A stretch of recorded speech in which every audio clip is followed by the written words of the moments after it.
In today's video, I'm going to teach you how to use quotes in Zoho CRM tutorial. We'll walk through the process of creating a quote for a contact inside Zoho CRM, step by step. By the end, you'll know exactly where to go, what to click, and which details you need to fill out so your quote is ready to send. First, make sure you're logged into your Zoho CRM account. From there, start on the main homepage. This is your central dashboard where you usually see things like your activities, pipeline, and recent records. We'll navigate from here to the area where your contacts are stored. Next, look for the Contacts module in the top navigation bar. Go ahead and click on Contacts. This module contains all the people you do business with, and each quote in Zoho CRM is always tied to a specific contact or customer.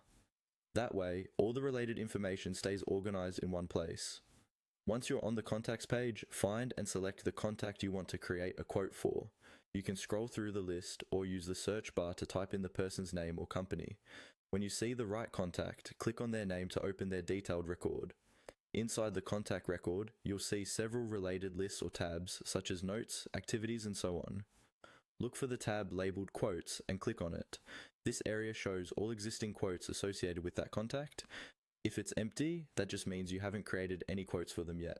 To create a new quote, click on the New button, usually found near the top right of the Quotes section. This opens the quote creation form. Take a moment here to review the layout so you understand what information is being requested. Now, fill in the quote details.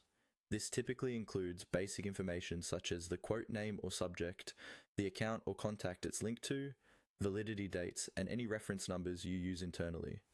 Then add your line items, the products or services you're offering, their quantities, prices, discounts, and taxes.